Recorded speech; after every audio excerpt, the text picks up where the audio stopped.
इसीलिए भागवत जी में कुछ नियम बताया गया है सज्जनों। 32 नियम बताए गए हैं भागवत जी में। नियम छोटा छोटा बताया गया है परंतु सब प्रभावशाली ही है।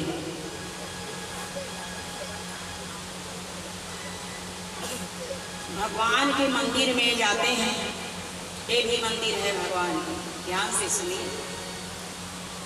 भगवान के मंदिर में जाते हैं तो हमें क्या करना चाहिए? किसी के पांव को नहीं छूना चाहिए, वो कोई भी रहे, चाहे कितने भी पदवान क्यों न हो, धनवान क्यों न हो, गुणवान क्यों न हो। अरे 3 लोग के मालिक बैठे हैं भैया, और हम जन जन के पैर को छू करके धूल को अपने प्रभु को प्रणाम करेंगे आके?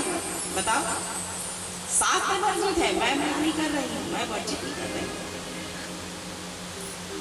तो कोई प्रणाम करता है तो राधे राधे राधे राधे। सब पहले के लोग कहते थे ना, श्री जय राम भैया, राम राम भैया, राम राम। हाँ हाँ, राम राम भैया। क्या सुंदर शिष्टाचार, बताइए। तो सज्जनों, राधे राधे राधे राधे कहा करिए, राधे राधे कहा करिए। राधे की महिमा तो आप सब जान गए हैं, वही राह बताती है। राधे राधे राधे, राधे यानी राधे, राधे ही हमें राह बताती है सज्जनों। इसलिए मंदिर के भीतर ना, मंदिर के भीतर राधे राधे के हाथ जोड़ करके तो राधे जी को प्रणाम हो गया, है ना। मंदिर में इतने लोग हैं, सबको हमने यदि राधे राधे कहा तो 1000 राधे जी का नाम हमारे मुखारबिंद से निकल गया। और राधा जी का सहस्त्र नाम हो गया, जैसे विष्णु सहस्त्र नाम होता है उसी तरह से सहस्त्र नाम हो जाता है सज्जनों। तो मंदिर में जाकर और किसी प्रकार की बातें नहीं करनी चाहिए, महान पाप बताया है, महान पाप ही है सज्जनों। सत्संग में जाते हैं तो मंदिर के भीतर जाते हैं तो केवल भगवान का दर्शन करिए, भगवान की प्रशंसा करिए। ठाकुर जी, हे कन्हैया कितने सुंदर हुआ, आपका यशोगान कितना सुंदर, आपकी लीला, आपका नाम, आपका रूप, आपकी लीला, आपके धाम, कितना सुंदर लगता है प्रभु। जिस दिन आपकी कथा श्रवण करके आते हैं तो सच में हमारा सिर दर्द गायब हो जाता है। और जिस दिन कहीं गली में बैठकर या कहीं बैठकर चारी चुगली करते हैं, किसी की निंदा करते हैं, व्यर्थ की बातें करते हैं तो सच में सिर में पीड़ा शुरू हो जाती है। इतना प्रभावशील है आपका नाम, आपका गुण, आपका धाम स्वामी। इस प्रकार से मन में प्रशंसा करनी चाहिए। यहाँ कुछ भी बातें नहीं, कुछ भी बातें नहीं, केवल ठाकुर जी को देखते रहिए और मने मन प्रशंसा करते रहिए। सच में ना, आप इतने दयालु हो, इतने कृपालु हो। हम तो आपका नाम ही नहीं लेते, 2 अगरबत्ती भी नहीं जलाते आप, फिर भी आप हमें कितना सुंदर सुंदर भोजन देते हैं। हमें कण कण से दुर्घटना से बचाते हो। आप ही हमारे प्राणदाता हो, आप ही हमारे श्वास दाता हो, आप ही हमारे अन्नदाता हो, हमारे पालनहार हो, आप ही हमारे पालनहार हो। हम आपको भूले बैठे रहते हैं। हमें भी अपनी भक्ति प्रदान करिए ना, हमें भी अपनी भक्ति प्रदान करिए। और कुछ भी चीज मत मांगा करिए सज्जनों। अंतर्यामी अन्न की बात को जान लेते हैं, दे देते हैं। जो आप मांगना चाहोगे ना उसको दे देते हैं भगवान, परंतु भगवान को मांगना शुरू करिए। सब दिन अब हमको जीवन भर भगवान ही को मांगना है, उसकी भक्ति ही मांगनी है। तो किसी का प्रणाम नहीं करना चाहिए, हो गया। किसी की चारी नहीं करनी चाहिए, हो गया। सीधा चप्पल पहन के भगवान के सामने नहीं आना चाहिए। ये सब भागवत जी कह रही है ना, सीधा चप्पल पहन के यहाँ नहीं आना चाहिए, किसी बगल में चप्पल को निकाल कर ही आना चाहिए। और कई लोग तो सुंदर आते हैं, हमारा चप्पल चोरी हो जाएगा जी, कभी नए 6 चप्पल, और भगवान क्या निकट में ले आ जाते हैं और उसमें ध्यान भी लगाए रहते हैं। कथा में तो आधा ध्यान रहता है, ठीक से चप्पल का खाया है कि नहीं, सोचते हैं, बताओ तो नहीं, ऐसा नहीं करना चाहिए। वाहन में भी बताया है, वाहन में भी इकट्ठा भगवान के सामने जाके खड़ा नहीं होना चाहिए, क्योंकि अरे त्रिलोकीनाथ बैठे हैं, हम बड़े शान से वाहन में आके खड़ा होंगे, उतरेंगे उनके सामने, नहीं नहीं, हमको तो दीन बन के आना चाहिए सज्जनों, दीन बन के आना चाहिए।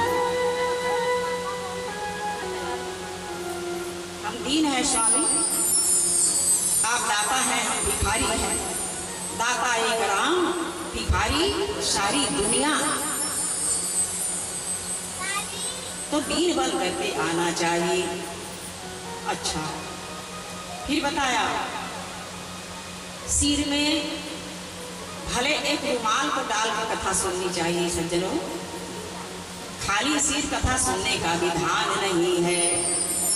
हमारे त्रिलोकीनाथ बैठे हैं, अरे हमसे बड़े कोई याद आते हैं, कोई जेठ आ जाते हैं, तो हम पल्लू लेते हैं, तो ये तो त्रिलोक के मालिक बैठे हुए हैं, त्रिलोकीनाथ बैठे हुए हैं सज्जनों, बराबर हमें सिर ढकना चाहिए या छोटा सा रुमाल को भी रखना चाहिए। ये सबके लिए नियम है, भाई लोगों के लिए भी है, बहन लोगों के लिए भी है। भगवान तो सबसे बड़े हैं, सर्वेश्वर हैं भैया, जगतपति हैं, जगत पिता हैं, और नहीं तो फिर सेवापराध बताया गया है, सेवापराध बताया गया है सज्जनों, ऐसा नहीं करने पर। भगवान के पास कई लोग आते हैं और शीश भी ऐसे नहीं झुकाते, सुंदर आके बैठ जाते हैं, भोले भाले होते हैं कई लोग, परंतु मेरे भाई बहन हो, बराबर भगवान को शीश झुकाना चाहिए, और किसी को शीश नहीं झुकाना है, राधे राधे कहना है। परंतु भगवान में भाई लोगों के लिए तो दंडवत प्रणाम कहा गया है, और बहनों के लिए घुटने के बल, चल घुटने के बल भी नहीं किया, गंदा की तरह नहीं गिरे, तो कम से कम शीश को तो झुका देना चाहिए, हाथ को जोड़ करके, है ना। तो अब आजकल नमस्ते में आ गए हैं, ये 32 नियम में से ही बता रही हूँ ना, इधर उधर की बातें नहीं कर रही हूँ। अब आजकल नमस्ते करते हैं, माड़ी छू के प्रणाम कर लिया, माड़ी को छू के, इसीलिए सब माड़ी दर्द में मर रहे हैं, सबके माड़ी दर्द, सबके कमर दर्द क्यों हो रहा है, सब अपने बाप को आके माड़ी में चढ़ा देते हैं, सब परेशान हैं। प्रणाम करना सिखाइए अपने बच्चों को सज्जनों, और स्वयं आप प्रणाम करना सीखिए। प्रणाम में आशीर्वाद मिलता है, और नमस्ते में क्या मिलता है, कुछ भी नहीं मिलता। नमस्ते का बदला तो नमस्ते होता है, अर्थ उसका प्रणाम करना ही है ना, ऐसी बात नहीं, नमः धनते, नमस्ते प्रणाम ऐसा होता है, परंतु उसका आशीर्वाद नहीं मिलता, नमस्ते का आशीर्वाद नहीं मिलता सज्जनों, प्रणाम का ही आशीर्वाद मिलता है ना। इस तरह से बताया गया कि भगवान को प्रणाम करके बैठो, है ना। और कहा गया है दोनों घुटने को ऐसे बांध के हम बैठ जाते हैं ना, ऐसे भी नहीं बैठना चाहिए, भगवान के सामने नहीं बैठने चाहिए, मना किया गया है। ये 32 प्रकार के जो अपराध बताए गए हैं वो भी अपराध है। दोनों पैर को कई बहनें भगवान की तरह सीधा करके बैठ जाते हैं, पैर को सीधा करके भगवान की ओर सीधा करके कभी नहीं बैठना चाहिए। भले ही आप जितना देर तक बैठ सकते हैं उतनी देर तक बैठे, या आप भी किनारे में कुर्सी में बैठ जाइए, ऐसी बात नहीं। अब उसको तो भगवान भी जान रहे हैं, तो भगवान की ओर पैर भी करके नहीं बैठना चाहिए, और सोना भी नहीं चाहिए, ये सब वर्जित है, सब सेवा अपराध है सज्जनों। भागवत ग्रंथ बता रहा है कि ये सब सेवा अपराध है, थोड़ा थोड़ा नियम है, परंतु सबको मानना चाहिए। कई बहन लोग क्या करते हैं, आते हैं मंदिर में तब तो घंटी नहीं बजाते, भूल जा जाते हैं, और जाते हैं ना तो जाते वक्त घंटी बजाते हुए जाते हैं। ये भी उनका नियम है, जाते वक्त कभी भी घंटी नहीं बजानी चाहिए, क्योंकि हमारा किया हुआ उस दिन का पुण्य बह जाता है।